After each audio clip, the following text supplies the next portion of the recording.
रब्बे मुस्तफा तू मुझे हज पे बुला आके मैं देख लूं।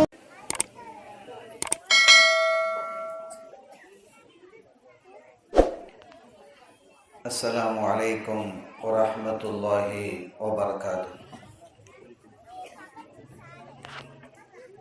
हम्दुन लिमन खलकल इंसान व अल्लमहुल बयान वस्सलातु वस्सलामु अला रसूलिल्लाह व अला आलिहि हिज़्बिल्लाह व अस्हाबिहि जुंदिल्लाह व बअद। वक़द क़ाल अल्लाहु तआला फ़िल क़ुरआनिल अज़ीम वल फ़ुरक़ानिल मजीद अऊज़ु बिल्लाहि मिनश शैतानिर रजीम बिस्मिल्लाहिर रहमानिर रहीम इन्नद-दीन इंदल्लाहिल इस्लाम। சங்கைக்குரிய நிகழ்ச்சியின் தலைவர் அவர்களே, மரியாதைக்குரிய உலமாக்களே, அன்பின் பெருமக்களே, அருமை தாய்மார்களே, சகோதரிகளே, எல்லாம் வல்ல அல்லாஹுவின் பேரருளும் நபிகள் நாயகம் ஸல்லல்லாஹு அலைஹி வஸல்லம் அவர்களது நல்லாசியும் நம் அத்தனை பேர் மீதும் நிலவுமாக. அல்லாஹும் அவனது ரசூலும் எந்தெந்த காரியங்களை எடுத்து நடக்க வேண்டும் என்று நமக்கு கட்டளையிட்டுள்ளார்களோ அவை அனைத்தையும் எடுத்து நடக்கவும், எவைகளை தவிர்த்து நடக்க வேண்டும் என்று உத்தரவு பிறப்பித்துள்ளார்களோ அவை அனைத்தையும் தவிர்த்து நடக்கவும் ஆரம்பமாக எனக்கும் உங்களுக்கும் நான் வசியத்தை செய்து கொள்கிறேன். அல்லாஹ் தௌஃபீக் செய்வானாக. ஆமீன். சங்கையான பெருமக்களே, இந்த இராமநாதபுரம் மாவட்டம் மேலக்கோட்டை முஸ்லிம் தர்ம பரிபாலன சபையும் முஹியுத்தீன் ஜும்மா பள்ளி வாசல் நிர்வாகமும் இணைந்து நடத்தும் இந்த மீலாது ஷரீஃப் விழாவில் கலந்து கொண்டு உரை நிகழ்த்தக்கூடிய பாக்கியம் கிடைத்தமை குறித்து வல்லவனாம் அல்லாஹ்விற்கு நெஞ்சம் நிறைந்த நன்றிகளை காணிக்கையாக்கி எனது வார்த்தைகளை தொடக்கம் செய்கிறேன். அல்ஹம்துலில்லாஹ். அருமையான பெருமக்களே, இந்த மீலாது ஷரீஃப் குறித்து எனக்கு முன்பு பலரும் பல தலைப்பில் பல விதத்தில் பேசினார்கள். என்னுடைய உரை எப்படி அமைய வேண்டும் என்ற ஒரு வரையறையையும் எனக்கு நான் வருவதற்கு முன்பு எனக்கு சொல்லப்பட்டது. அந்த வகையிலே அந்த வரையறைக்கு உட்பட்டு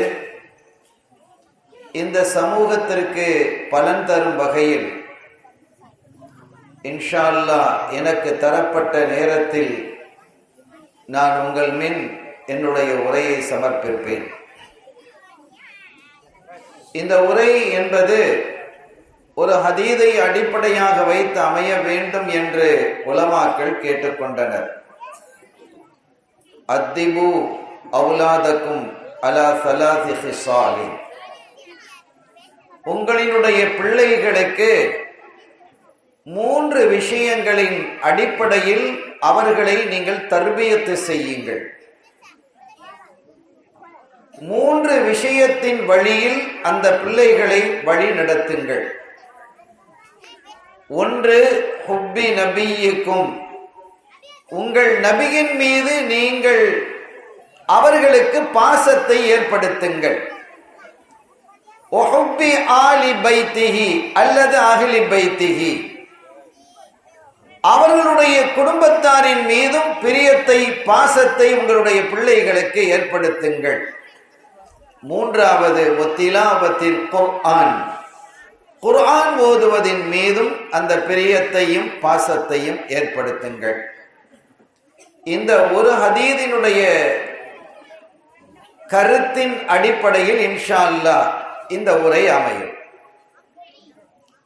இங்கே நபிகள் ஸல்லல்லாஹு அலைஹி வஸல்லம் அவர்கள் நம்மை பார்த்து சொல்லுகிறார்கள், உங்களினுடைய பிள்ளைகளுக்கு உங்கள் நபியினுடைய அன்பை நீங்கள் கற்றுக் கொடுங்கள், போதியுங்கள், அவர்களை அதன் அடிப்படையில் வழிநடத்துங்கள், தர்பியத்து செய்யுங்கள். எப்படி அந்த அன்பை நாம் ஊட்டுவது என்பதற்கான வழிவகைகள் நம்முடைய பெருமக்களாகிய இமாம்கள், ஞானவான்கள் திறந்து வைத்திருக்கிறார்கள். நான் ஒன்றையும் உங்களுக்கு துவக்கத்தில் சொல்லுகிறேன். நம்ம பிள்ளைகளை நம்ம பார்க்கிறோம், ஒரு விளையாட்டு வீரர் அல்லது ஒரு நடிகர் அல்லது ஒரு நடிகை, இவைகளை பார்த்துவிட்டு அவர்களை போன்று இருக்க வேண்டும் என்று விரும்புபவர்கள் எத்தனை பேர் இருக்கிறார்?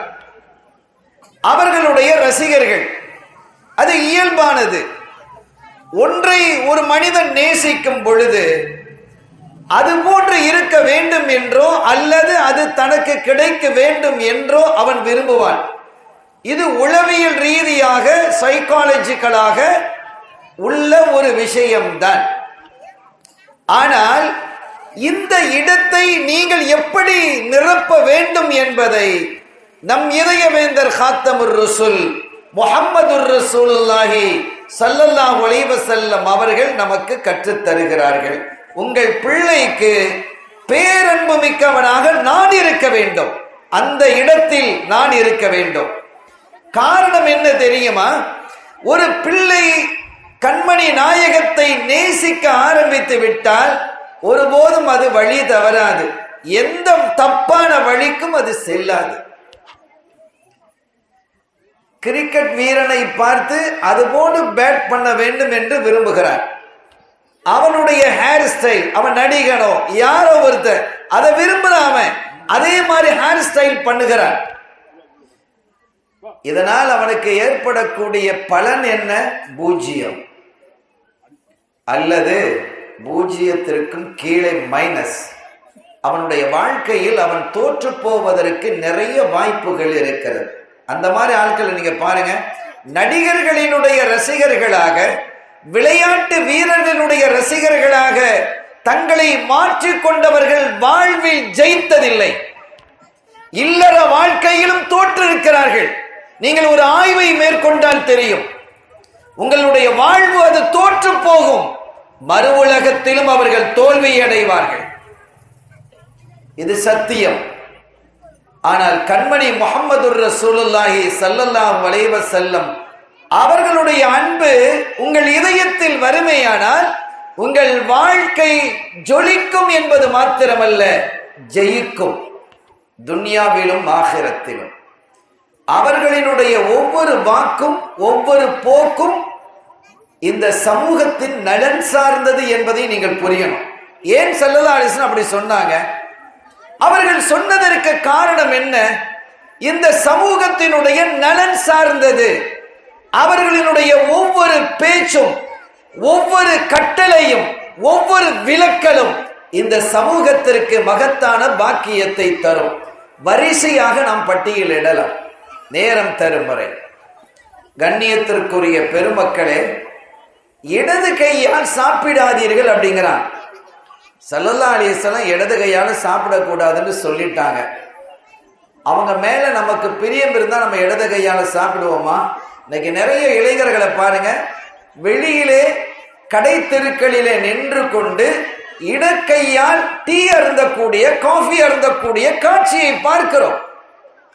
கையிலே வலது கையிலே பேப்பர் இருக்கிறது, இடது கையிலே சாயா இருக்கிறது. இது இப்படி செய்யாதீர்கள் என்கிறார்கள் முஹம்மதுர் ரசூலுல்லாஹி ஸல்லல்லாஹு அலைஹி வஸல்லம் அவர்கள். ஒரு சபை, அந்த சபையிலே ஒருவர் இடது கையால் சாப்பிடுகிறார். அப்படி சாப்பிடக்கூடிய அந்த மனிதரை பார்த்து, ஒரு சபைனா ஒரு பொதுவான சபை, யூதர்களும் வருவாங்க, மற்றவர்களும் இருப்பார்கள், முஸ்லிம்களும் இருப்பார்கள். அந்த மாதிரி ஒரு சபை அது. குறிப்பாக இளைஞர்கள், நீங்கள் முழு கவனத்தையும் இங்கே செலுத்த வேண்டும்.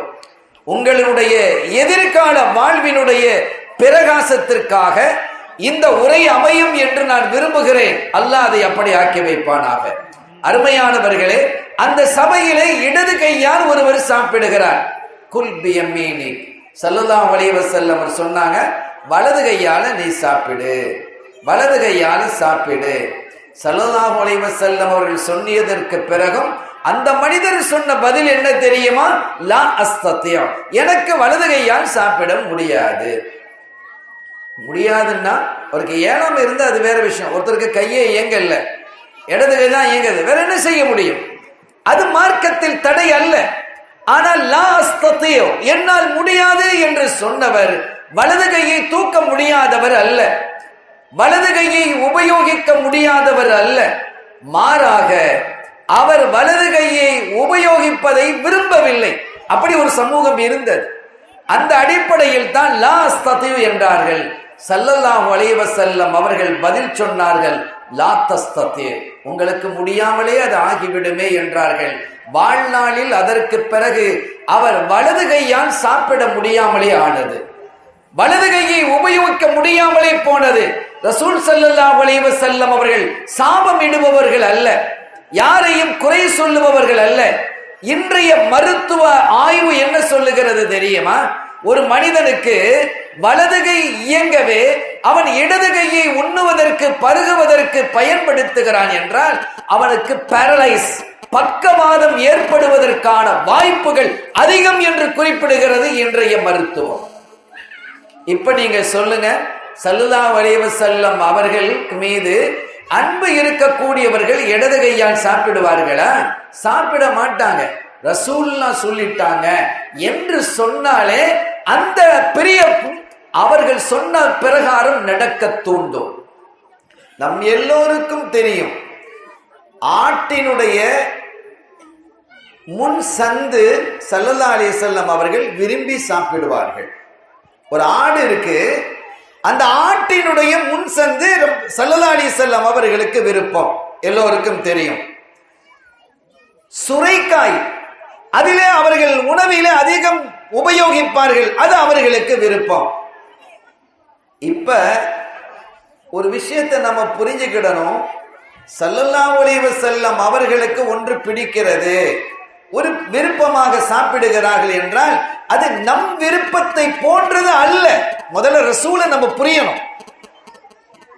நான் உங்களுக்கு கற்றுத் தருவதற்காக வந்திருக்கிறேன், இன்னம்மா புஇஸ்து முஅல்லிமா, நான் உங்களுக்கு கற்றுத் தருவதற்கு வந்திருக்கிறேன் என்கிறார்கள். எதை?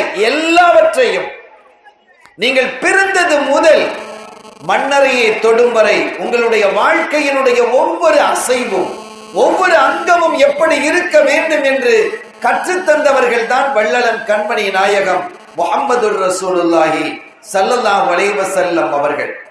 இப்ப நமக்கு ஒரு பொருள் விருப்பமா இருக்கும், கோழி இறைச்சி எனக்கு விருப்பம், ஒருத்தர் சொல்றாரு, அது அவருக்கு விருப்பம், பிரச்சனை இல்லை.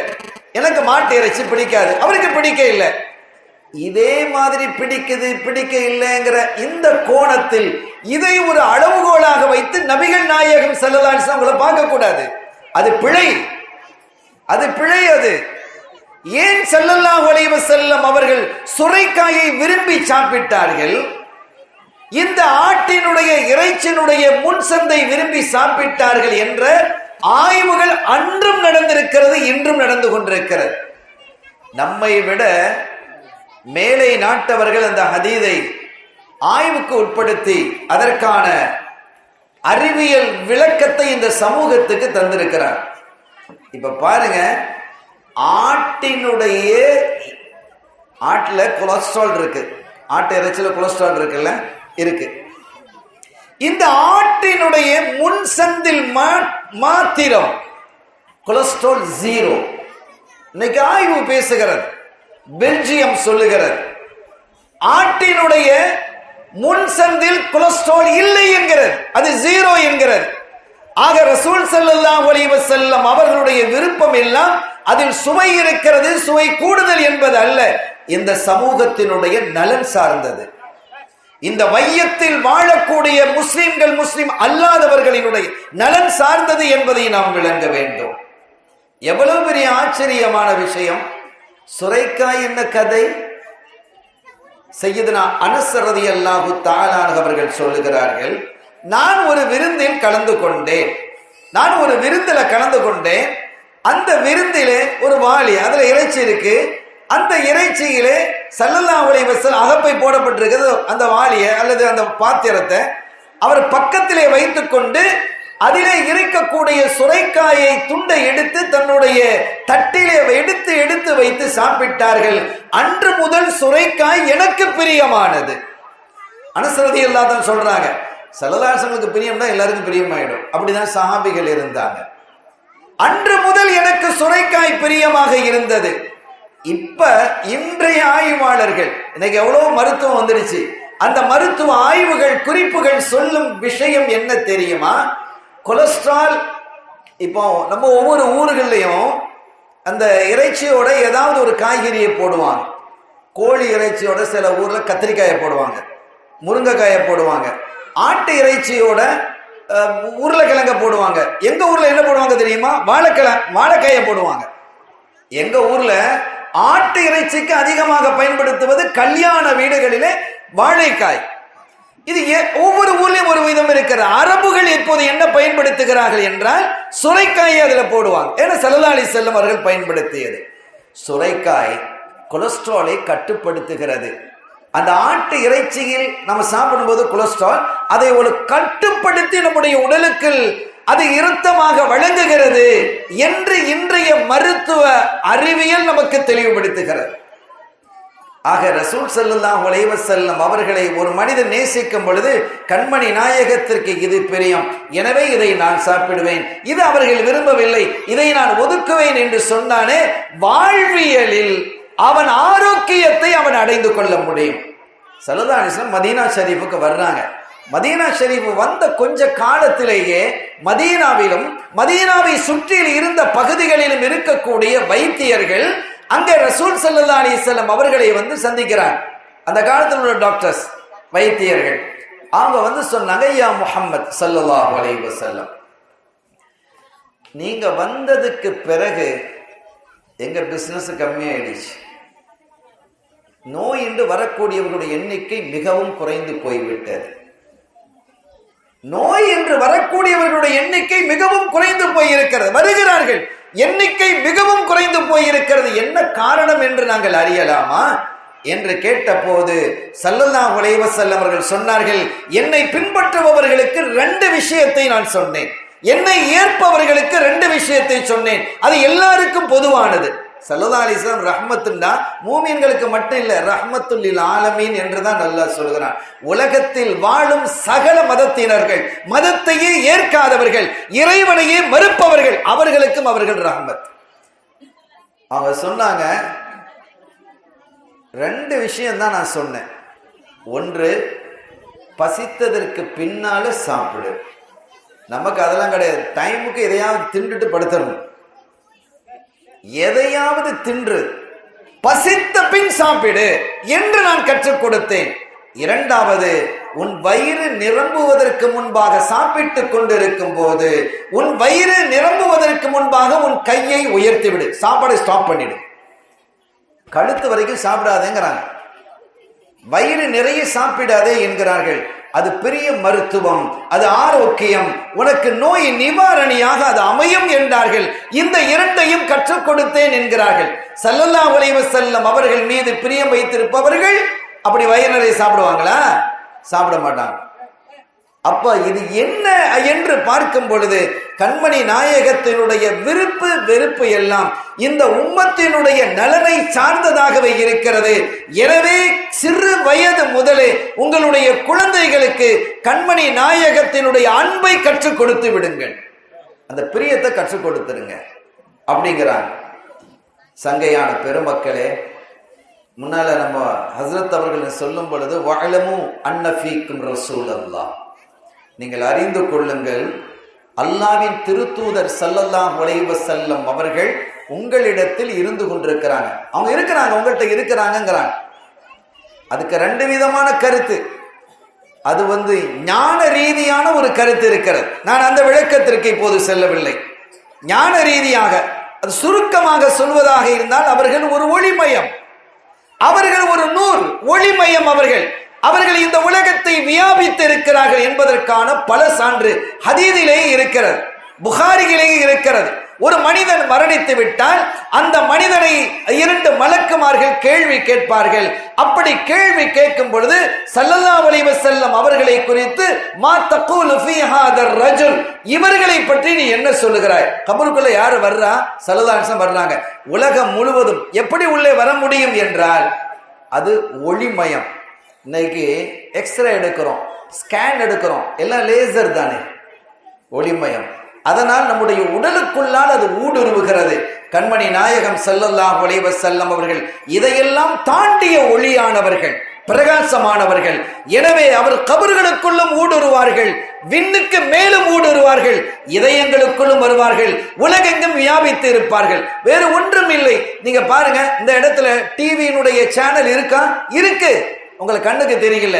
ஆனால் அதே சமயம் ஒரு டிவியை இங்கே கொண்டு வந்து அதை சரியான சேனல்ல வைத்து நாம் அதனுடைய கனெக்ஷனையும் கொடுத்தால் தெரியுமா இல்லையா? ரேடியோனுடைய சப்தம் இங்கே இருக்கிறதா? இருக்கிறது. ஆனால் நமக்கு கேட்பதில்லை. அந்த ரேடியோவை சரியான முறையிலே வைத்து அந்த டியூனையும் நாம் சரியாக பயன்படுத்தினால் ரேடியோ பேசும், பாடும், செய்தியை சொல்லும். ஆக இங்கே ஒளியும் இருக்கிறது, ஒளியும் இருக்கிறது.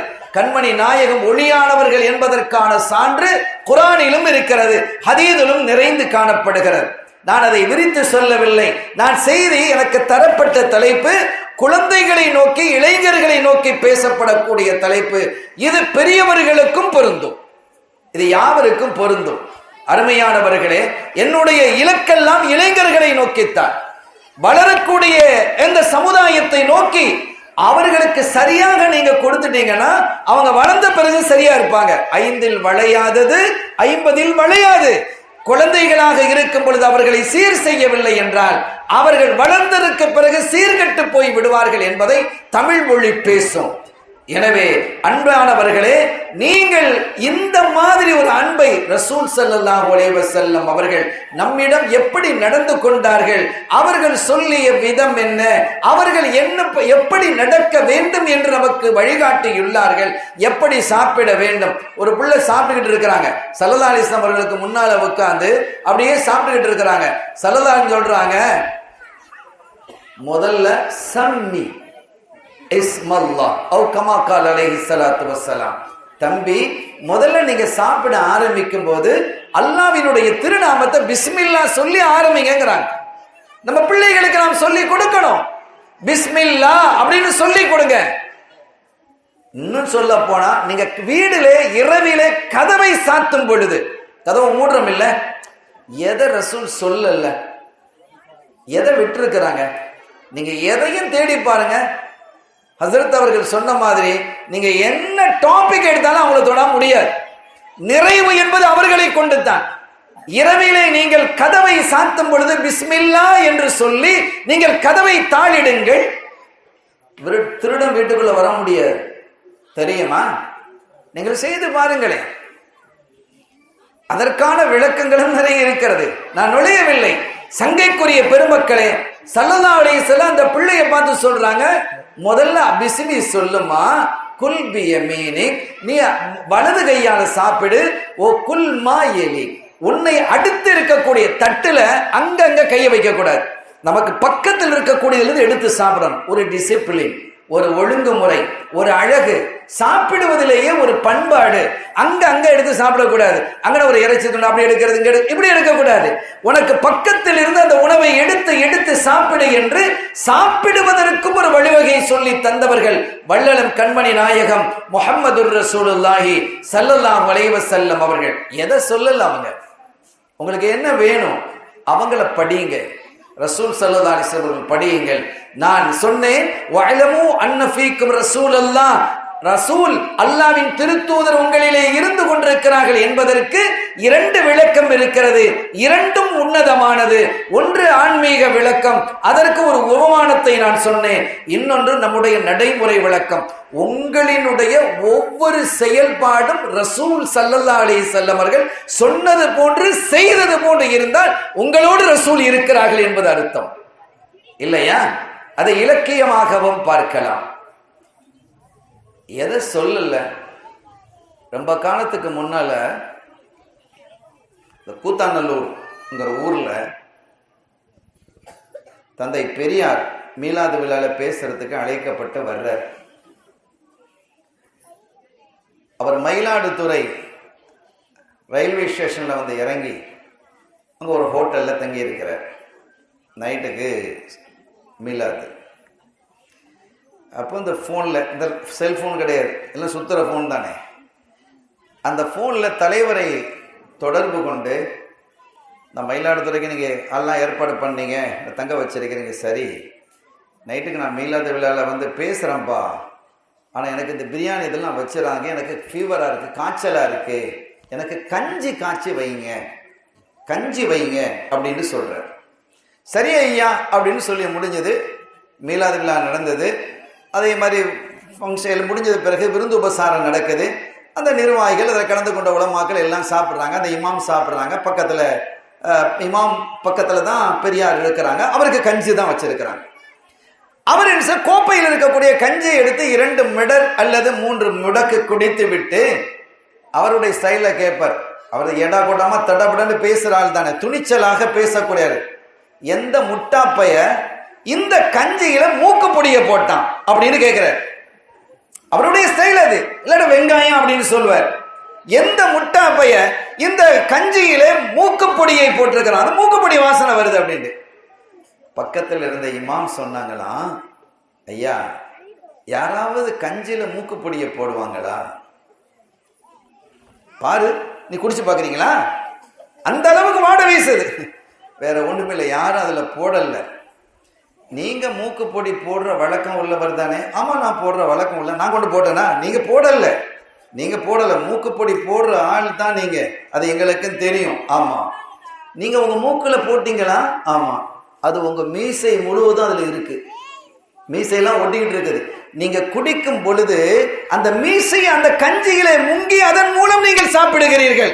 இதனால் தான் நீங்கள் கண்மணி முஹம்மதுர் ரசூலுல்லாஹி ஸல்லல்லாஹு அலைஹி வஸல்லம் அவர்கள் சொன்னார்கள், உங்களுடைய மீசையை நீங்கள் கத்தரியுங்கள் என்றார்கள்.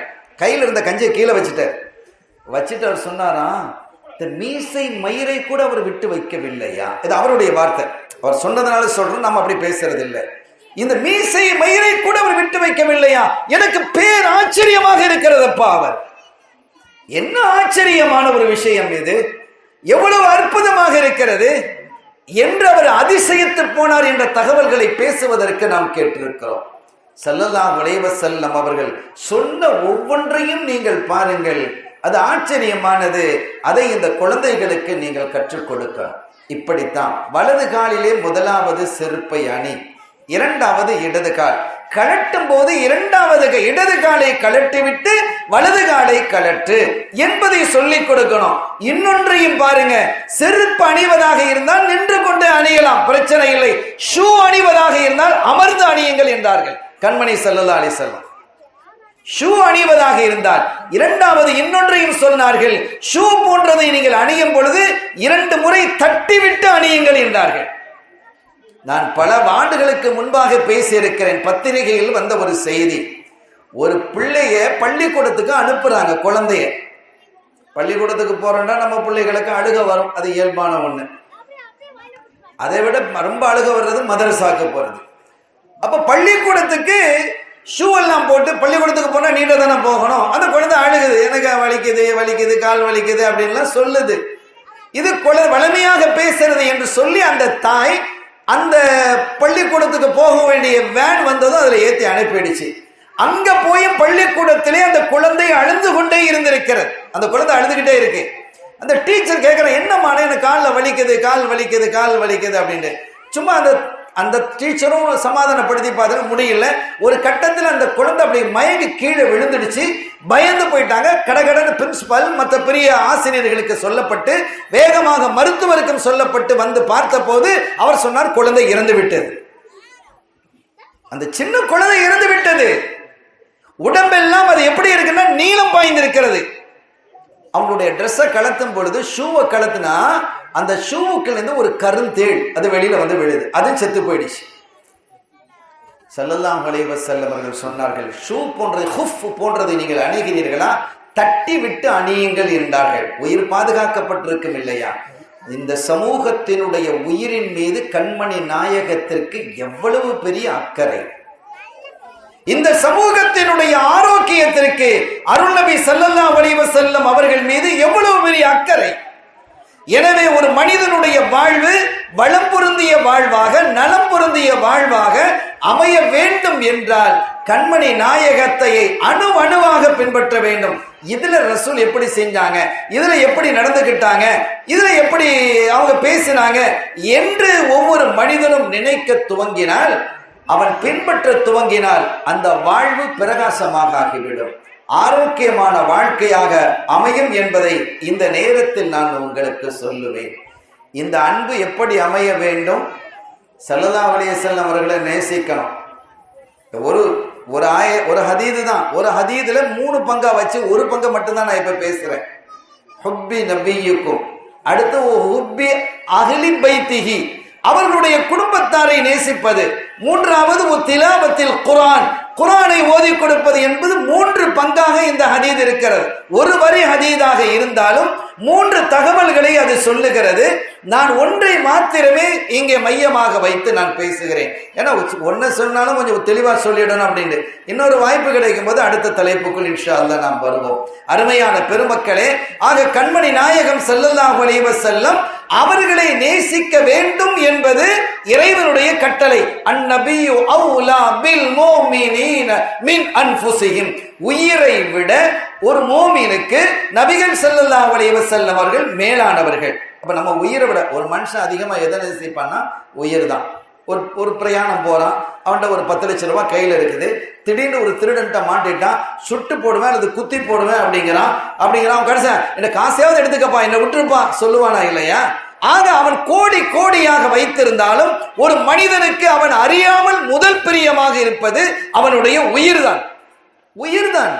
உயிருக்கு மேல பெருசா நினைக்க மாட்டான், எதுனாலும் கொடுத்துட்டு போயிடுவான்.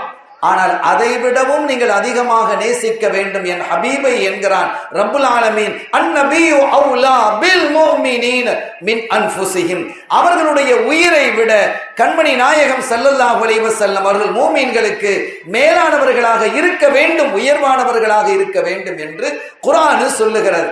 ஸல்லல்லாஹு அலைஹி வஸல்லம் அந்த அன்பு எப்படி இருக்கணும்ங்கறத வரையறையை நமக்கு சொல்லி தர்றாங்க. லா யுமினு அஹதுக்கும் ஹத்தா அகூன அஹப்ப இலைஹி மின் வாலிதிஹி வ வலதிஹி வன்னாசி அஜ்மாயின். அவங்க சொல்றாங்க பாருங்க, இதுலயும் 3 சொல்றாங்க. நீ எப்படி என்ன நேசிக்கணும் தெரியுமா? உங்களுடைய பெற்றோரை விட என்ன நேசிக்கணும். பெற்றோரை நேசிக்கணும் இல்ல, இந்த பெற்றோரை நேசிக்கலாம் இப்ப ரொம்ப குறைஞ்சு போச்சு. பெற்றோரை நேசிக்கிறதுங்கிறதெல்லாம் ரொம்ப குறைந்து போய்விட்டது. இது சம்பந்தமான பெற்றோரை நேசிக்க வேண்டும், பெற்றோரை கண்ணியப்படுத்த வேண்டும் என்ற ஹதீதுகள், வரலாற்று செய்திகள் எல்லாம் இஸ்லாமிய ஏடுகளில் நிறைந்து காணப்படுகிறது. எவ்வளவு செய்திகள் இருக்கிறது. புகாரியிலே ஒரு செய்தி வருகிறது, 3 நபர் ஒரு காட்டு வழியாக பிரயாணம் செய்கிறார்கள். அப்படி செய்த போது திடீரென்று ஒரு மழை வந்தது. இதுக்கு பேர் ஹதீதுல் கார் என்ற பாடம் விடுவார்கள் இமாம் புகாரி ரஹ்மத்துல்லாஹி அலைஹி. பக்கத்தில் இருந்த ஒரு மலை, அந்த மலைக்குள் ஒரு குகை, அந்த குகைக்குள்ளால் மழைக்காக வேண்டி 3 பேரும் ஒதுங்கினார்கள். திடீரென்று மேலிருந்து ஒரு பாறை உருண்டு வந்து அந்த குகையினுடைய வாசலை அடைத்துக் கொண்டது. சின்ன பாறை தள்ளலாம், அதுவே ஒரு குட்டி மலை மாதிரி இருக்குது, எப்படி தள்ளுறது? அப்ப 3 பேரும் என்ன செய்தாங்க? நாம செய்த நல்ல அமல்களை முன்வைத்து அல்லாஹ்விடத்தில் பிரார்த்திப்போம். அதை கொண்டு அல்லாஹு தஆலா நமக்கு இதிலிருந்து ஒரு வெளிச்சத்தை, இதிலிருந்து விடுதலையை நமக்கு அல்லாஹ் தர போதுமானவன் என்று 3 பேரும் 3 துஆக்களை செய்கிறார்கள். அவங்க என்ன அமல்களை செஞ்சோன்னு கேட்டு துஆ செய்றாங்க. அதுல 1 அங்கே 3 வருகிறது, அங்கே 1 என்ன தெரியுமா? இறைவா, இரவிலே என்னுடைய பெற்றோருக்கு உணவு கொடுக்காமல் நான் சாப்பிடுவதில்லை, என் மனைவி மக்கள் சாப்பிடுவதில்லை. அவங்க சாப்பிட்ட பிறகுதான் நாங்கெல்லாம் சாப்பிடுவோம். அன்னைக்கு ஒரு நாள் பால் கொண்டு வந்தேன். ஆட்டிலே பாலை கறந்து கொண்டு வரும்போது எங்க அம்மா அத்தா படுத்து தூங்கிட்டு இருக்கிறான். இப்போ தட்டி எழுப்பி கொடுக்கணும். ஆனா அவங்களுடைய தூக்கத்தை கலைப்பதற்கு, டிஸ்டர்ப் பண்ணுவதற்கு நான் விரும்பல. என் பிள்ளைகள் என்ன செய்யுது, பசியோடு இருக்குது. ஆனாலும் என்னுடைய பெற்றோருக்கு கொடுத்து விட்டுத்தான் சாப்பிடுவது என்னுடைய மரபாக இருந்தது. அதுவே சரியாக நான் கருதி இருந்தேன். இதனால் நான் கையிலே வைத்துக் கொண்டே அந்த உணவை வைத்துக் கொண்டே காத்திருந்தேன். நீண்ட நேரம் கழித்து ஹதீஸிலே வருகிறது, ஃபஜ்ருடைய நேரத்திலே அவர்கள் விழிக்கிறார்கள். இதுக்கு இடையிலே என்னுடைய பிள்ளைகள் எல்லாம் பசியால் என்னுடைய காலை சுற்றி சுற்றி வருகிறது. என் காலை சுற்றி சுற்றி வருகிறது. ஆனாலும் இது எப்ப நடந்தது? ஸல்லல்லாஹு அலைஹி வஸல்லம் காலத்துக்கு முன்னால நடந்த செய்தியை கண்மணி நாயகம் ஸல்லல்லாஹு அலைஹி வஸல்லம் சொல்வதாக இமாம் புகாரி ரஹ்மத்துல்லாஹி அலைஹி அவர்கள் தங்களுடைய சஹீஹுல் புகாரியிலே பதிவு செய்கிறாங்க. இப்ப என்னுடைய பிள்ளைகள் அப்படி பசியிலே காலை சுற்றி வந்த போதும் நான் கொடுக்காமல் நான் என்ன செய்தேன், கடைசி வரை என்னுடைய பெற்றோருக்கு கொடுத்து விட்டுத்தான் பிள்ளைகளுக்கு கொடுப்பேன் என்ற அந்த உறுதியிலே இருந்து அவர்கள் விழித்ததற்கு பிறகு கொடுத்து விட்டு நாங்கள் எல்லோரும் சாப்பிட்டோம். இது உன்னுடைய கருணைக்காக, உன்னுடைய கட்டளைக்காக, பெற்றோரை கண்ணியப்படுத்த வேண்டும் என்று நீ சொன்னதுக்காக இருக்குமேயானால் இந்த குகையிலிருந்து எங்களுக்கு விடுதலை தா என்று கேட்டபோது அந்த பாறை விலகியது என்கிறார்கள். என்ன புரிகிறோம்? பேரண்ட்ஸை நீங்க எப்படி நேசிக்கணும், பேரண்ட்ஸை நீங்க எப்படி நேசிக்கணும், எவ்வளவு பிரியமா இருக்கணும், அவர்களுடைய சொல்லை எப்படி நீங்க கேட்கணும். ஒரு ஷேக், ஒரு சூஃபி ஞானி அவங்க சொல்றாங்க, என் பிள்ளைக்கு, என்னுடைய மகனுக்கு நான் எந்த கட்டளையும் இடுவது இல்லை, நான் எந்த ஏவலும் செய்ய மாட்டேன். என் பிள்ளைக்கு நான் அதை சொல்றது இல்லை. தம்பி அதை போய் எடுத்துட்டு வா, தம்பி அங்க போய் அதை வாங்கிட்டு வா, தேவை அந்த புரிந்து அந்த பிள்ளையை செய்வார், அது வேறு விஷயம். நானாக எதுவும் கட்டளை இடுவதில்லைங்கிறாங்க அந்த சூஃபி. ஏன் என்று அவர்களிடத்தில் கேட்கப்பட்ட பொழுது, ஒருவேளை நான் கட்டளை இட்டு அவன் மாறு செய்தால், அந்த காரியத்தை அவன் செய்யாமல் இருந்தால், அதற்கு மாற்றமாக அவன் நடந்து கொண்டால், எத்தனை பிள்ளைகள் அப்படி நடக்கிறாங்க? நம்ம சொல்லியும் 10 தடவை சொல்லியும் அவன் காதுல விழுறது இல்லை. அப்படி பிள்ளைகள் இருக்காங்கல்ல, இருக்கிறாங்களா இல்லையா? இருக்கிறாங்க. அப்ப நம்ம சொன்னது மாதிரி செய்யறது இல்லை, எதையாவது ஒண்ணு செஞ்சு வைக்கிறது, அல்லது சொன்ன காரியத்தை செய்யாம இருக்கிறது, அது செய்யாதேன்னு சொன்னா அதை செய்யறது. இப்படியெல்லாம் செய்வதன் மூலமாக அல்லாஹ்வினுடைய கோபம் என் பிள்ளையின் மீது இறங்கி விடுமோ என்பதற்காகவே நான் கட்டளையிடுவதில்லைங்கிறான். எவ்வளவு பெரிய அச்சம், இறையச்சம் அவங்களுக்கு இருந்திருக்கும். அப்ப இதுல இருந்து என்ன விளங்குகிறோம் என்றால், ஒரு தாய் தந்தையரை அதிகம் நேசிக்க வேண்டும், பிரியமானவர்களாக அவர்கள் மீது இருக்க வேண்டும் என்பதில் இஸ்லாம் கண்ணும் கருத்துமாக இருக்கிறது, கடுமையாக போதிக்கிறது. அப்படிதான் இருக்கணும், நீங்க அந்த அளவுக்கு நேசிக்கணும் அப்படின்னு இஸ்லாம் சொல்லுகிறது. இவ்வளவு இந்த பேரண்ட்ஸை நேசிக்கணும்னு சொன்ன இஸ்லாம் இன்னொன்றை சொல்லுகிறது, உங்கள் பேரண்ட்ஸை விட என்ன அதிகமா நேசிக்கணும். ஸல்லல்லாஹு அலைஹி வஸல்லம் சொல்றாங்க, லா யுமினு அஹதுக்கும் ஹத்தா அகூன அஹப்ப இலைஹி மின் வாலிதிஹி. அவனுடைய பெற்றோரை விட, அவங்க அம்மா பாப்பாவை விட, அத்தா அம்மாவை விட நான் பிரியமானவனாக அவனுக்கு ஆகணும் அப்படிங்கிறாங்க ஸல்லல்லாஹு அலைஹி வஸல்லம். அப்படி ஒரு நேசம் அவர்களிடத்தில் இருந்தது, சஹாபிகளிடத்தில் இருந்தது. அந்த நேசம் இருந்தால் அவங்க எப்படி இருந்திருக்கிறாங்க நீங்க பாருங்க. உமர் ரலியல்லாஹு தஆலா அன்ஹு, சேனா உமர் இப்னு கத்தாப் ரலியல்லாஹு தஆலா அன்ஹு அவர்களினுடைய மகனார் அப்துல்லாஹ் இப்னு உமர் ரலியல்லாஹு தஆலா அன்ஹுமா, அவங்களுக்கு கல்யாணம் ஆச்சு. கல்யாணம் முடிஞ்ச ஒரு சில நாட்கள்ல உமர் ரலியல்லாஹு தஆலா அன்ஹு வர்றாங்க. யார சொல்லலாம், என் பிள்ளை கல்யாணம் கட்டிட்டாரு, ஆனா அந்த பொண்ணை எனக்கு பிடிக்க இல்லை அப்படிங்கிறான். யாருக்கு பிடிக்க இல்லை? அத்தாக்கு பிடிக்க இல்லைங்கிறான். உமர் ரலியல்லாஹு தஆலா அன்ஹுடைய சும்மா மத்த அத்தா மாதிரி நம்ம பார்க்க கூடாது, நம்மளும் அத்தாவா இருப்போம், அந்த மாதிரி பார்க்க கூடாது. உமர் ரலியல்லாஹு தஆலா அன்ஹுடைய ஸ்டேட்டஸ் என்ன என்பதை பார்க்க வேண்டும். மலக்குமார்கள் சொல்லுகிறார்கள், நாயகமே உமரை பற்றி நாங்கள் பேசுகிறோம், விண்ணினுடைய நட்சத்திரங்களுடைய அளவிற்கு அவர் இபாதத்து செய்திருக்கிறார், அவருடைய நன்மைகள் குவிந்திருக்கிறது என்கிறார். ஸல்லல்லாஹு அலைஹி வஸல்லம் அவர்கள் சொல்லுகிறார்கள், உமர் ஒரு பாதையில் வருவாரே ஆனால் ஷைத்தான் பயந்து இன்னொரு பாதையில் ஓடுவான் என்கிறார்கள். இன்னல்லாஹ லா யன்திகு அலா லிசானி உமர், உமரினுடைய நாவிலே அல்லாஹ் பேசுகிறான் என்கிறார்கள். உமர் சொல்லக்கூடிய நிறைய விஷயங்கள் கொஞ்சம் அதுக்கப்புறம் வஹியாவே இறங்கிறது ரலியல்லாஹு தஆலா. எனவே நம்ம நினைக்கிற மாதிரி நம்ம மாதிரி பார்க்க கூடாது. நம்ம நினைக்கிற மாதிரி உமர் நம்ம போல அத்தாண்டா நாமளும் அத்தா தானே, நம்ம அத்தாவும் அத்தா தானே, அப்படி அந்த கேட்டகரியில இப்படி பார்ப்பதினால் ஏற்பட்டதனுடைய விளைவுதான் இந்த சமூகத்தினுடைய சீரழிவு. எல்லா ரசூலே என்ன மாதிரி தான் நம்ம மாதிரி தான் நீங்க பாத்தீங்கன்னா ஏற்பட்டதனுடைய பின்னடைவை தான் என்று இந்த சமூகம் பல பிரிவுகளாக ஆனதுக்கு காரணமே அடிப்படை அதுதான். அங்கதான் பிழை ஆரம்பமாது, பிழையே அங்க ஆரம்பமானது. ஸல்லல்லாஹு மனிதர் தான், நானும் மனிதர் தான், ரெண்டு ஒண்ணா? இப்ப நான் கேட்கிறேன், அல்லாஹ் கேட்பவனா இல்லையா? அல்லாஹ்வினுடைய பண்புகளில் சமீஅ கேட்பவன் என்று இருக்கிறதா? இருக்கிறது. நானும் கேட்கிறேன், நீங்களும் கேட்கிறீர்கள், அல்லாஹ்வும் கேட்கிறான். எல்லாம் ஒன்றா? எப்படி எல்லாம் ஒன்று இல்லையோ நமக்குள்ளேயே வித்தியாசம் இருக்குது. கேள்வி கேட்கிற கேள்வியில எனக்கு இங்கிருந்து கேட்டா அங்க விளங்குது, சில பேருக்கு அங்கிருந்து பேசினாலே விளங்கிடும். பூனக்காது அப்படிமா, இங்கட உள்ளதை எழுத்து போர்டில் எழுதியிருக்கும், இவ்வளவு பெரிய தண்டியா இருக்கும், வாசிப்பேன், இன்னும் கொஞ்சம் நன்னா எனக்கு தெரியாது. இதை விட சின்ன எழுத்து ஒருத்தர் வாசிப்பார். எல்லா பார்வைகளும் ஒன்று அல்ல. அல்லாவும் பார்க்கிறவன், நானும் பார்க்கிறவன், அதனால ரெண்டு ஒண்ணுன்னு சொல்ல முடியுமா? எப்படி அது பிழையோ அப்படி நீங்க சமன்படுத்தி பார்த்ததால் ஏற்பட்டதனுடைய பாதகம் தான் இந்த சமூகம் பிளவுபட்டதற்கான அடிப்படை காரணம் அது. அதிலிருந்து சகோதரர்கள் வெளிவர வேண்டும் என்று நான் பணிவோடு கேட்டுக்கொள்கிறேன். கண்மணி நாயகத்தை அப்படி பார்க்காதீங்க, இந்த சமூகத்துக்கு அப்படி படிச்சு கொடுக்காதீங்க. என்ன எல்லாத்தையும் விட என்ன நேசிக்க நான் சொல்ல முடியுமா? ஸல்லல்லாஹு சொல்றாங்க, அல்லாஹ் சொல்றான், உயிரை விட அவங்களை நேசியப்பா அப்படின்னு அல்லாஹ்வே சொல்றான். அப்படின்னா அது என்ன கேட்டகரி என்று நாம் பார்க்க வேண்டுமா இல்லையா? ஒரு கட்டத்தில் உமர் ரலியல்லாஹு தஆலா அன்ஹு சஹாபிகளோட உட்கார்ந்து பேசிக்கிட்டு இருக்கிறாங்க. ஷைத்தானுடைய பேச்சு வருது. வரும்போது உமர் ரலியல்லாஹு தஆலா சொல்றாங்க, ஒரு முறை ஷைத்தான் ஒரு பாதையில் நடந்து வந்தான். எதிரிலே ஒரு நபித்தோழர் நடந்து வந்தார். இரண்டு பேரும் சந்தித்துக் கொண்டார்கள். சண்டை வந்தது. யாருக்கும்? ஷைத்தானுக்கும் அந்த நபித்தோழருக்கும். இருவருக்கும் இடையில அடிப்படை வந்து அந்த நபித்தோழர் ஷைத்தானை கீழே வீழ்த்தி அவரை குத்து என்று குத்தினார் என்று ஒரு செய்தியை சொல்றாங்க. அப்ப அங்கிருந்த ஒரு சஹாபி சொல்றாங்க, உமரே, அது உங்களை தவிர வேற யாரா இருக்க முடியும் அப்படின்னா.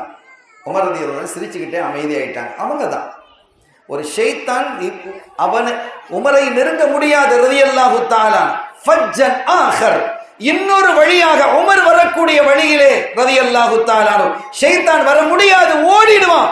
அடிபட்டுட்டான்ல, அடிச்சு நொறுக்கிடுவாங்க.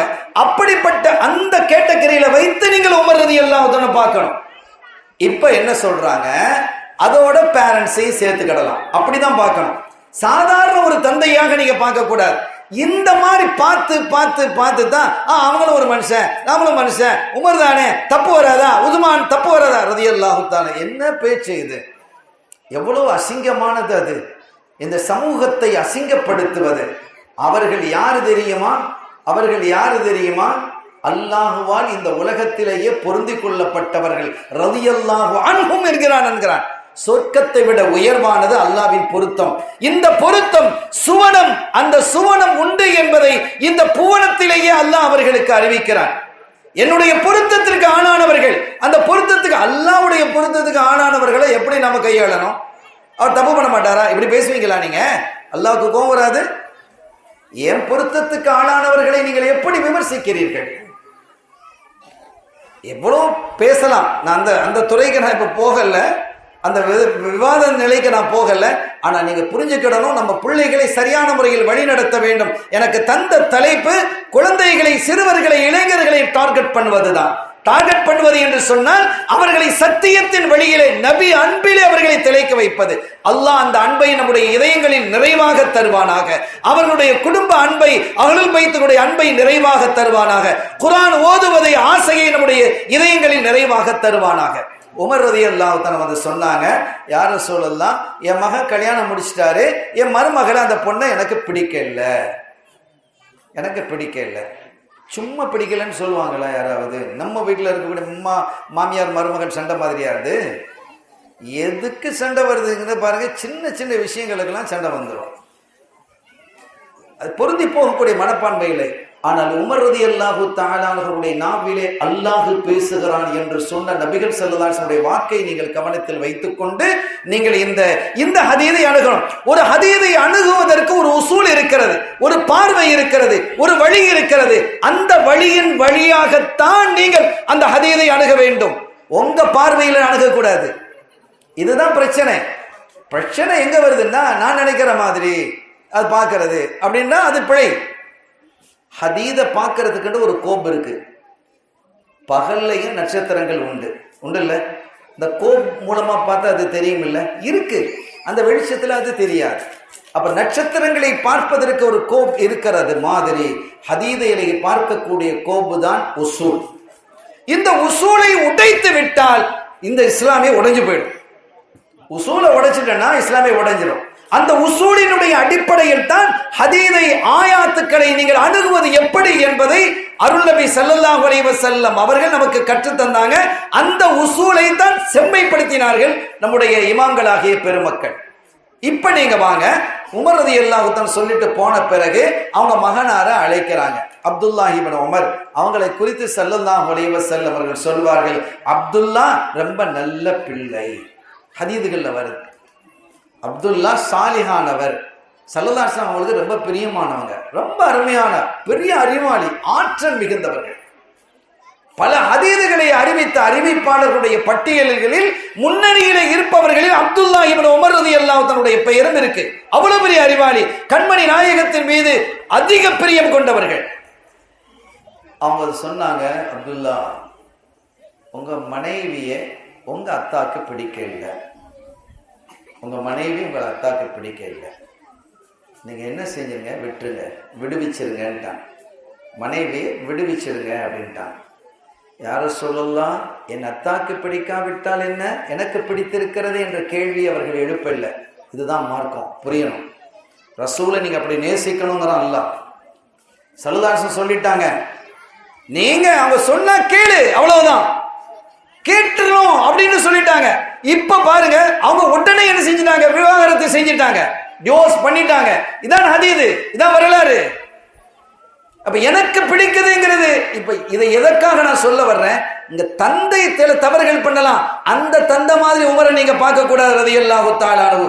இங்க சொல்ல வந்ததினுடைய அடிப்படை நோக்கம், ஃபண்டமெண்டல் என்னன்னா, உங்களுடைய பெற்றோரை அந்த அளவுக்கு நீங்க நேசிக்கணும், அதையும் தாண்டி என்னை நேசிக்கணும், அதையும் தாண்டி என்ன நேசிக்கணும். ஒரு சஹாபி கல்யாணம் கட்டிட்டாங்க, ஒரு சஹாபி கல்யாணம் முடிச்சிட்டாங்க.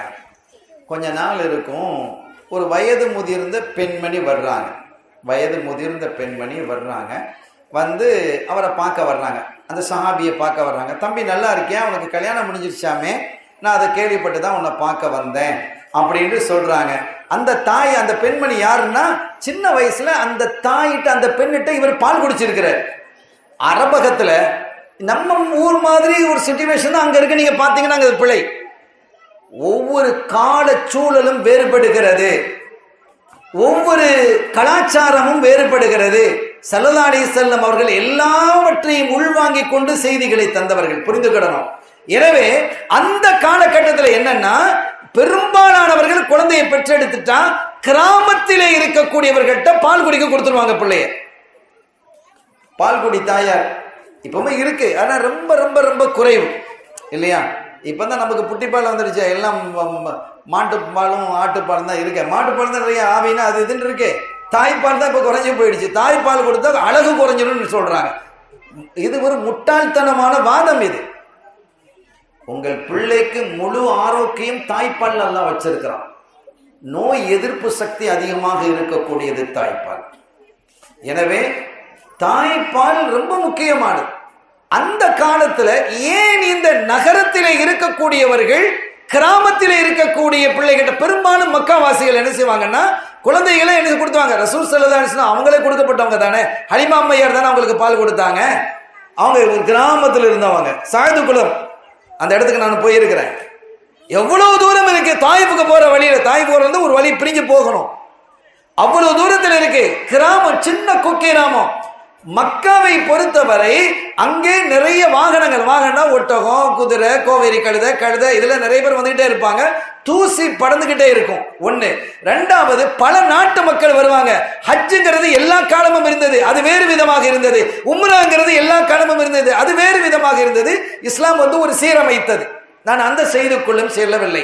ஆனா மக்கள் வந்து செல்லக்கூடிய இடமாக இருந்ததால் நோய் பரவக்கூடிய வாய்ப்புகள் அதிகமாக இருந்தது.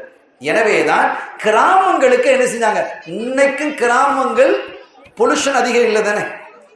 சிட்டி மாதிரியே கிராமத்துல பொல்யூஷன் இருக்கு, பாதுகாப்பு இருக்கா இல்லையா? கிராமத்தில் இருக்கக்கூடியவர்களுக்கு, விவசாயம் செய்யக்கூடியவர்களுக்கு, தோப்பு துறைகளிலே வேலை செய்து கொண்டிருக்கக்கூடியவர்களுக்கு நோய் குறைவாக இருக்கும். ஏன்னா அங்க பொல்யூஷன் இல்ல, நல்ல உணவு அவங்களுக்கு இருக்கு. ஆனா அங்க அப்படி இல்லை. அங்க பீஸாவும் பர்கரும் மண்ணாங்கட்டியும் எல்லாம் நோய், எல்லாமே நோய். நம்ம பிள்ளைகளுடைய உணவை தீர்மானிக்கிறதே டிவி தானே. பிள்ளைகளுடைய உணவை தீர்மானிக்கிறது டிவி தான் தீர்மானிக்கிறது. பிள்ளைகளுடைய ட்ரெஸ்ஸை தீர்மானிக்கிறது டிவி. எவ்வளவு அசிங்கம் இது! தீர்மானிக்கிறது சரியாவாக இருக்கணும். உன்னுடைய உடையா, உன்னுடைய உணவா, உன்னுடைய வாழ்வா, அத்தனையும் தீர்மானிக்கக்கூடியவர்கள் அருள் நபி என்பதை இந்த குழந்தைகளுக்கு நீங்கள் கற்றுக் கொடுங்கள். அப்போ ஒரு பெண்ணு வர்றாங்க, வந்து அந்த தன்னிடத்துல பால் குடிச்ச அந்த பையனை, அந்த சஹாபிய சந்திக்கிறாங்க. தம்பி, எனக்கு கல்யாணம் முடிஞ்சிருச்சாமே, நான் கேள்விப்பட்டு உன்னை நான் சந்திக்கிறதுக்காக வந்தேன் என்று சொன்ன போது அவங்க சொன்னா, ஆமா எனக்கு கல்யாணம் ஆயிடுச்சு. உன் பொண்ணை பார்க்கணுமே, உன் ஒய்ஃபை பார்க்கணுமே, மனைவி பார்க்கணும்னு கேட்கறாங்க. அந்த மனைவின்னு வாங்க கூப்பிடுறாங்க. அவங்களும் வந்தாங்க. இவளா உன் மனைவி? ஆமா. என்ன? அந்த பெண் அப்படியே திகைச்சிட்டாங்க. இந்த பெண் உன்னுடைய மனைவியா? ஆமா. என்ன ஆச்சு? இல்லப்பா, வேற ஒண்ணும் இல்லை, பிள்ளை பத்தி ஒரு குறையும் இல்லை. உனக்கு நான் பால் தந்த மாதிரி இந்த பிள்ளைக்கு நான் பால் கொடுத்தேன். சகோதரி ஆயிட்டாங்க, பால் குடி சகோதரி. கல்யாணம் முடிக்க முடியாது சரியத்துல.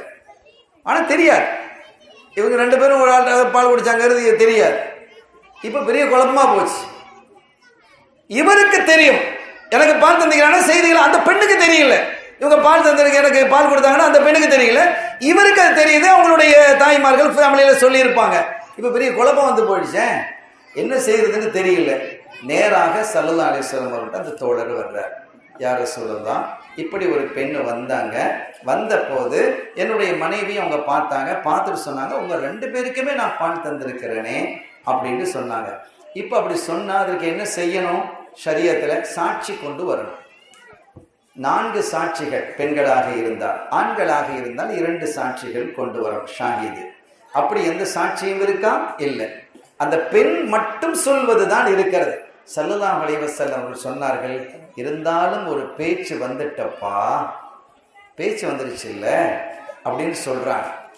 அப்ப ஸல்லல்லாஹு அலைஹி வஸல்லம் தெரியும், சாட்சியை கொண்டுதான் ஒன்றை தீர்மானிக்கணும் என்பது அவர்களுடைய கட்டளை. இங்க சாட்சி இல்லைன்னா தொடர்ந்து வாழ முடியும்.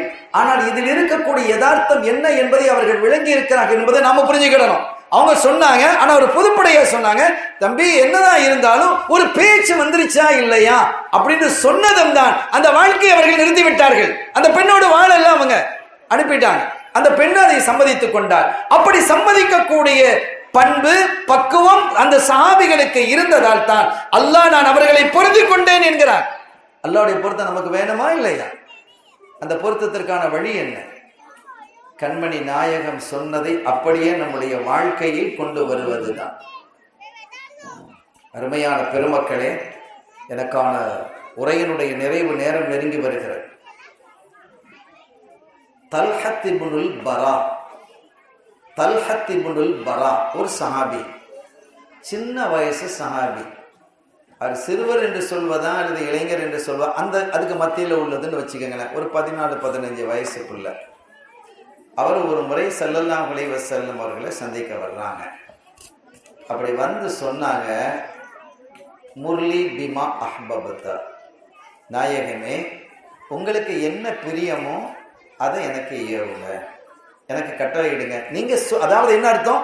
நீங்க அது அரபியினுடைய வார்த்தை, அப்படி தமிழ் பெயர்ப்பு சொல்லி இருக்கிறேன். அதனுடைய கருத்து என்னன்னா, நீங்க ஏதாவது சொல்லணும், நான் செய்யணும். நீங்க ஏதாவது சொல்லணும், அதை நான் செய்யணும். நீங்க எனக்கு ஏதாவது கட்டளையிடுங்க, நான் செய்யறேன் நாயகமே. எதை சொன்னாலும் தல்ஹா, எதை சொன்னாலும் நீங்க செய்வீங்களா? செய்வேன் நாயகமே. எதை சொன்னாலுமா? ஆமா, எதை சொன்னாலும் செய்வேன்.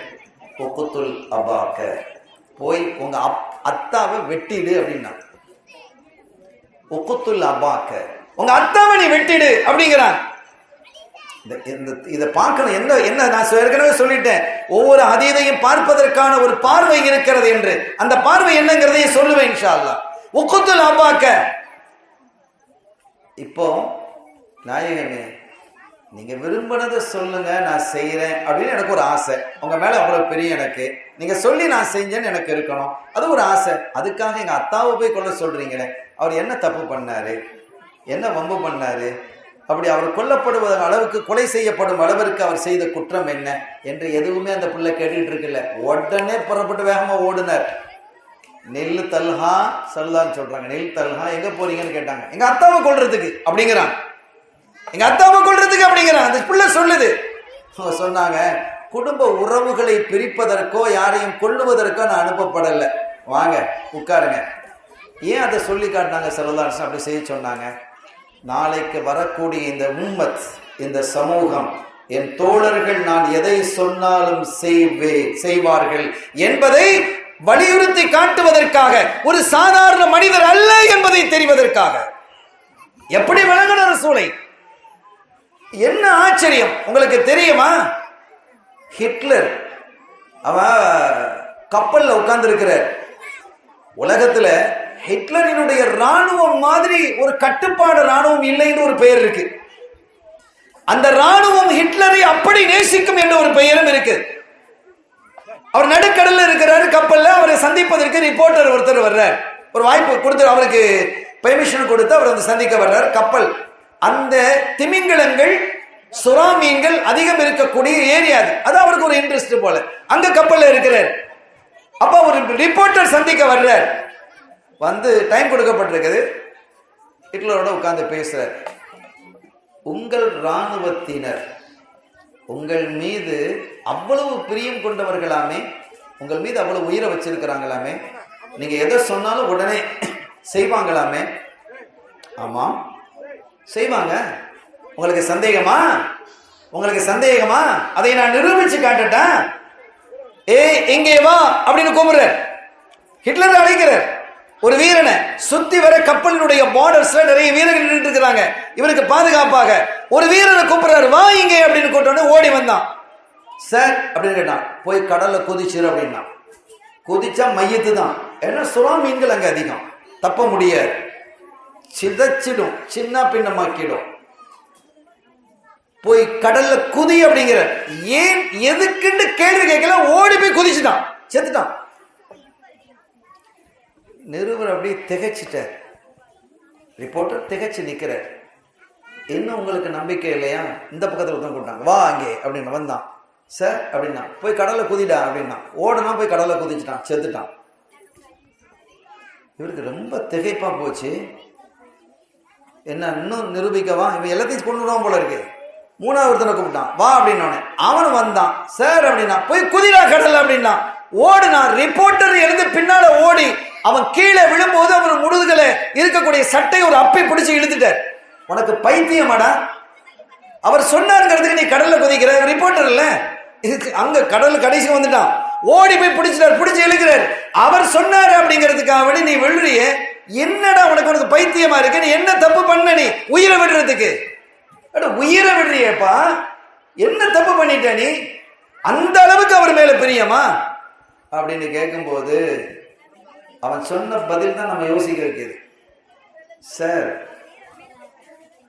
நான் விழுந்தா செத்து போயிடுவேன். ஏன் சார் என்ன குதிக்க சொல்றீங்க அப்படின்னு கேட்டாலும் செத்து போயிடுவேன்.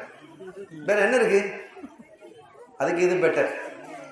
இன்னும் சொல்ல போனா, இவங்கிட்ட நான் வேலை செய்யறதை விட நான் செத்து போறது மேல் அப்படிங்கிறான். இந்த ஒரு செய்தி நீங்க வச்சுக்கிட்டு இந்த தல்ஹத் இப்னு பராவை நீங்க பாருங்க. தல்ஹத் இப்னு பரா நீங்க பாருங்க. உங்க அத்தாவை கொல்லுன்னு ஓடுறாங்க. அந்த புள்ள எங்கே ஓடுகிறாய் தல்ஹா? என் அத்தாவை கொல்லுவதற்குங்கிறான். அப்துல்லாஹ் இப்னு உபய் இப்னு சலூல், இந்த செய்தியை நான் அப்படி பாஸ் பண்ணி வச்சிருக்கிறேன். இந்த தல்ஹா ரலியல்லாஹு தஆலா, அப்துல்லாஹ் இப்னு உபய் இப்னு சலூல் மதீனால முனாஃபிக்குகளினுடைய லீடர் அவன். ஆகப்பெரிய கஷ்டம் கொடுத்தவர் ஸல்லல்லாஹு அலைஹி வஸல்லம். பெரிய வம்ப. ஒரு செய்தி வருது, அவனை கொல்றதுக்கு ரசூல் உத்தரவு கொடுத்துட்டாங்க அப்படின்னு ஒரு ரூமர், ஒரு நியூஸ் வருது. ஆனா ரூமர் தான் அது. இது அவங்க மகனாருடைய காதுல விழுது. யாரு? அவருடைய மகனார், அந்த முனாஃபிக் நயவஞ்சகர் ஸல்லல்லாஹு அலைஹி வஸல்லம் அவர்களை டிஸ்டர்ப் பண்ணிக்கிட்டே இருப்பான். அப்படிப்பட்டவனை கொல்லுமாறு ரசூல் சொல்லிட்டாங்க. ஆனா ரசூல் பின்னால் வந்து தொழுதுக்கிடுவான், முகமது ரசூல்லா அப்படின்ட்டுக்கிடுவான், எல்லாம் கூத்தும் பண்ணுவான். இவங்கெல்லாம் யாரு அப்படிங்கறத நீங்க புரிஞ்சுக்கிடணும். இப்ப அவன் கொல்லப்பட வேண்டும் என்று ரசூல் உத்தரவு தந்து விட்டார்கள் என்ற செய்தி ஸல்லல்லாஹு இந்த அவங்களுடைய மகனார் காதுக்கு வருது. அப்படி காதுக்கு வந்த போது நேர அவருடைய மகனார் ஸல்லல்லாஹு அலைஹி வஸல்லம் வராங்க. மகனார் அருமையானார், அவங்க சஹாபி சாலிஹ். அவங்க சொன்னாங்க, யார் ரசூலுல்லாஹ், என் தந்தையை கொல்ல வேண்டும் என்று நீங்கள் உத்தரவு பிறப்பித்தீர்களா? அப்படி தாங்கள் உத்தரவு பிறப்பித்தால் என் தந்தையினுடைய கழுத்தில் யாருடைய வாளும் படுவதற்கு நான் விடமாட்டேன். சொல்ற சஹாபிதான், அதுல சந்தேகம் இல்லை. என் தந்தையை கொல்வதற்கு நீங்கள் உத்தரவு கொடுத்திருந்தால் யாருடைய வாளும் என் தந்தையினுடைய கழுத்தில் தொடுவதற்கு முத்தமிடுவதற்கு நான் அனுமதிக்க மாட்டேன். அப்படி நீங்கள் உத்தரவு கொடுத்ததாக சொல்லுங்கள், என் தந்தையை நானே கொல்லுவேன், வேற யாரும் கொல்றதுக்கு விட மாட்டேன், அந்த மரியாதை. ஆனா கொல்லணும்னு வந்தா நான் கொண்டுடுவேன், நீங்க சொல்லுங்க நான் கொல்றேன். இல்ல நான் அப்படி உத்தரவு கொடுக்கலன்ட்டாங்க ஸல்லல்லாஹு. என்ன பெரிய சஹாபி, என்ன ஒரு ஆச்சரியம் அது. இப்ப தல்ஹா ரலியல்லாஹு தஆலா அன்ஹு அவங்க தந்தைய கொல்வதற்காக ஓடிய போது தடுத்து நிறுத்தினாங்க. நான் அதற்காக அனுப்பப்படலப்பா அப்படின்னு சொன்னாங்க. அதுக்கு பிறகு இந்த வரலாறு நீண்ட வரலாறு, நான் அவ்வளவு தூரம் போகல. ஏன் ஸல்லல்லாஹு அலைஹி வஸல்லம் அவர்கள் இதை சொன்னார்கள் என்றால், இந்த சமூகம், இந்த சஹாபி ரசூல் ஸல்லல்லாஹு அலைஹி வஸல்லம், இந்த சஹாபிகள் தோழர்கள் கண்மணி நாயகத்தை எப்படி அணுவாக பின்பற்றி இருக்கிறார்கள் என்பதை புரிந்து கொள்வதற்காக ஒரு தகவலோடு நான் நிறைவுபடுத்துவேன். தரப்பட்ட நேரத்தை நான் தாண்டுகிறேன், எனக்கு ஒரு நிமிஷம் தாண்டி இருக்குது, நான் முடிச்சிடறேன் இன்ஷா அல்லாஹ். ஒரு கட்டத்துல இப்னு மஸ்ஊத் ரலியல்லாஹு தஆலா, அப்துல்லாஹ் இப்னு மஸ்ஊத் ரலியல்லாஹு தஆலா, ஒரு அருமையான சஹாபி, ஒரு அற்புதமான சஹாபி, ரொம்ப பெரிய அறிவாளி. ஸல்லல்லாஹு அலைஹி வஸல்லம் அவர்களுக்கு ஹாதிமாக இருந்தவங்க. இன்னும் சொல்ல போனா நிறைய சஹாபிகள் ரசூலுடைய குடும்பத்தை சார்ந்தவர்கள் என்றே நினைச்சிருந்தாங்க. ஸைனப் பின்த் ஜஹஷ் ரலியல்லாஹு தஆலா அவர்களுடைய கண்மணி நாயகம் கல்யாணம் முடிக்கும் காலம் வரை, இதெல்லாம் ஒரு செய்தி. இப்பெல்லாம் ஒரு செய்தி இருக்கு, நீங்க விளங்கிக்கிட வேண்டியதான், அதை தேடுங்க. அதுக்கு பிறகு உலமா கட்ட கேட்கணும். இப்ப அந்த அளவுக்கு ஸல்லல்லாஹு அலைஹி வஸல்லம் அவர்களோடு நெருக்கமாக இருக்கக்கூடியவர்கள். மனைவிமார்கள் வீட்டில இருந்து ஸல்லல்லாஹு அலைஹி வஸல்லம் பள்ளிக்கு போகும்போது இவங்க ஏதோ ஒரு வாய் முணுமுணுக்கும். இந்த அப்துல்லாஹ் இப்னு மஸ்ஊத் ரலியல்லாஹு அன்ஹு அப்படி வாய் முணுமுணுத்துக்கிட்டே இருப்பாங்க. இதை பாருங்க, இதை சஹாபிகள் கண்காணிக்கிறாங்க. ஆஹா, ரசூல் வீட்டில இருந்து போகும்போதெல்லாம் அப்துல்லாஹ் இப்னு மஸ்ஊத் ஏதோ ஒரு தஸ்பீஹ ஓதுறாரு, ஏதோ ஒரு திக்ர ஓதுறாரு, அல்லது ஒரு ஆயத்தை ஓதுறாரு, அல்லது ஒரு ஸலவாத்தை ஓதுறாரு, என்ன ஓதுறாருன்னு தெரியணும்னு சொல்லி அதை பார்த்து சில சஹாபிகள், அப்துல்லா, நீங்கள் ரசூலுல்லாஹ் வீட்டில இருந்து போகும்போது, ஆயிஷா நாயகி வீட்டில இருந்து பள்ளிக்கு போகும்போது, ஜுவைரியா நாயகி வீட்டில் போகும்போது, ஹப்ஸா நாயகி வீட்டில இருந்து போகும்போது நீங்க ஏதோ ஓதுறீங்களே தஸ்பீஹ், அது என்ன? இல்ல அப்படிலாம் நான் ஒன்றும் ஓதல, நாங்க பார்த்தோம், நீங்க ஒவ்வொரு தடவையும் நாங்க பார்த்துக்கிட்டு தான் இருக்கிறோம், நாங்க பலமுறை பார்த்துட்டு தான் வந்து கேட்கிறோம், நீங்க ஓதுறீங்க. இல்ல நான் ஓதல. ஓதுறீங்க? ஓதல்லப்பா, நான் பார்த்தேன் உதடு அசைஞ்சது உண்மை, அசைஞ்சது உண்மை, ஆனா நான் ஓதல்ல. அப்ப எதுக்கு அசையுது? ஆயிஷா நாயகி வீட்டிலிருந்து பள்ளிக்குள் நுழையும் போது அந்த மெஹராபுக்கு ரசூல் சொல்லும் போது எத்தனை எட்டுக்கள் வைக்கிறார்கள் என்று நான் எண்ணி பார்த்தேன். 1 2 3 அப்படின்னு எண்ணுவேன். ஜுவைரியா நாயகி வீட்டிலேருந்து வரும்போது எத்தனை வீடு, அதே மாதிரி அந்தந்த வீட்டிலேருந்து அந்த ஹிதுமத்து வேலைகளை செஞ்சுட்டு அந்த வீட்டிலேருந்து வரும்போது அதே எட்டுக்களை வைப்பதை நான் விரும்புகிறேன். என்ன ஆச்சரியமான அன்பு அது! எவ்வளவு பெரிய அன்பு, எவ்வளவு பெரிய பிரியம், எவ்வளவு பெரிய பாசம்! இந்த இது பாசத்தினுடைய உச்சம், சிகரம், அது எவரெஸ்ட். நம் பிள்ளைகளுக்கு இதிலிருந்து ஒரு பங்கை நீங்க கொடுங்களேன், நாமும் அதுல பங்கு பெறணும், நம்ம பிள்ளைகளுக்கும் கொடுங்க. நம் பிள்ளைகளை கொண்டு நம்முடைய வாழ்வு வளம் பெறும், நம்முடைய கண்கள் குளிர்ச்சியாக ஆகும் என்பதை கூறிக்கொண்டு எல்லாம் வல்ல ரப்பல் ஆலமீன் அல்லாஹ் ஜல்ல ஷானஹு வ தஆலா நாம் இப்போது கேட்ட செய்தியின் வழியில் நம்முடைய வாழ்வை அமைத்துக் கொள்வதற்கு அல்லாஹ் பேரருள் பாலிப்பானாக. இந்த மஜ்லிஸை கபூல் செய்வானாக. நம் இதயங்களை கண்மணி நாயகத்தின் பக்கம் திருப்புவானாக. அவர்களுடைய குடும்பத்தாரின் பக்கம் திருப்புவானாக. அவர்களை கண்ணியப்படுத்தக்கூடியவர்களாக அல்லாஹ் ஆக்கி நம் பிள்ளைகளை எல்லாம் ஆஷிக்கர் ரசூல்களாக வல்ல அல்லாஹ் உருவாக்கி இந்த சமுதாயத்தை வழிநடத்தக்கூடிய தலைவர்களாக அல்லாஹ் இந்த மக்களை ஆக்கி அருள் பாலிப்பானாக. இந்த ஊருக்கு மேனருள் பாலிப்பானாக. ஒற்றுமையான சமூகத்தை அல்லாஹ் தந்தருள் பாலிப்பானாக. பேரருளையும் நிஅமத்தையும் மழையென சொரிவானாக. பிஹக்கி ஹபீபிஹி ஸல்லல்லாஹு அலைஹி வஸல்லம். எல்லாம் வல்ல அல்லாஹ்வின் அருளையும் ஸல்லல்லாஹு அலைஹி வஸல்லம் அவர்களது ஷஃபாஅத்தையும் பெறுவோமாக. வாய்ப்பளித்தமைக்கு நன்றி. வஆஹிரு தஅவானா அல்ஹம்துலில்லாஹி ரப்பில் ஆலமீன். வஸ்ஸலாமு அலைக்கும் வரஹ்மத்துல்லாஹி வபரகாத்துஹு.